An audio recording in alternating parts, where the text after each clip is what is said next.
جس گھر میں جنم لیتے اس گھر میں ان کے باپ ان کے پیدا ہونے سے پہلے دنیا سے جا چکے تھے، یعنی ہمارے نبی پیدا ہوئے 2 مہینہ پہلے آپ کے والد محترم کا انتقال ہو چکا ہے۔ جب آپ 6 سال کے ہوئے تو آپ کی والدہ کا بھی انتقال ہو گیا، باپ بھی چلے گئے، ماں بھی چلی گئی، دادا کے حوالے ہو گئے، دادا عبد المطلب آپ کی پرورش کرنے لگے۔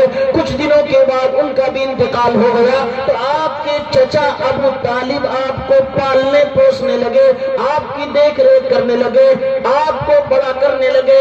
چچا ابو طالب یہ کون ہے؟ یہ کوئی مسلمان نہیں، میرے نبی کے سگے چچا ہیں، اللہ کے نبی صلی اللہ علیہ وسلم کے ساتھ رہتے ہیں۔ میرے نبی کو انہوں نے پالا ہے، انہوں نے پرورش کی ہے، انہوں نے دیکھ ریکھ کی ہے، لیکن پوری زندگی یہ کلمہ نہیں پڑھ سکے۔ جب ہمارے نبی بڑے ہو گئے، 40 سال کی عمر میں اللہ نے ان کو نبی بنا دیا۔ نبی بننے کے بعد میرے پیغمبر کی یہ خواہش ہوا کرتی تھی، اے میرے مولا، اے رب العالمین، جس چچا نے میرے لیے اتنی قربانیاں دی ہیں، جس چچا نے میرے لیے اتنے سارے قربانیاں پیش کر کے اپنے آپ کو آگے کر دیا، ہمیشہ مجھے بچانے کی کوشش کی ہے، میرے کھانے کا انتظام کیا ہے، مجھے تاجر بننے کا ہنر بھی سکھایا ہے، اے اللہ میرے چچا کو ہدایت عطا فرما۔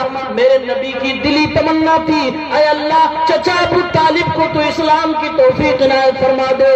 صحیح بخاری کی روایت ہے، چچا ابو طالب کی زندگی کا آخری لمحہ چل رہا ہے، میرے نبی آ کر ان کے سرہانے بیٹھتے ہیں اور فرماتے ہیں، اے میرے چچا، قل لا الہ الا اللہ وحاج بہا عند اللہ، آپ لا الہ الا اللہ میرے کام میں ہی کہہ دیجئے، اللہ تعالیٰ سے میں گواہی دے دوں گا۔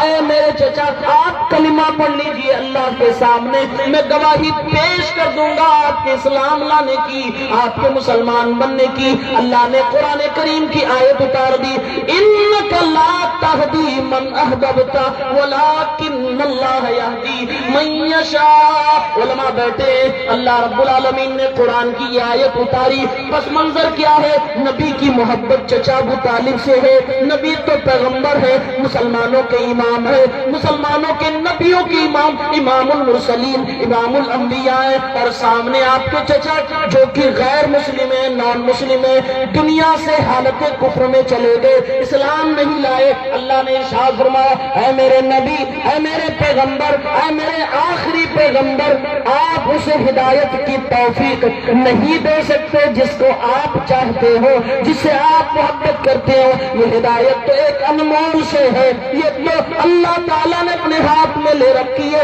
جسے چاہے گا ہدایت دے گا، جسے چاہے گا مسلمان بننے کی توفیق عنایت فرمائے گا۔ علماء نے استنباط کیا ہے کہ اللہ تعالیٰ نے نبی کی محبت چچا سے جو تھی، اس محبت کو احببتا کے اندر اللہ نے ذکر فرما دیا۔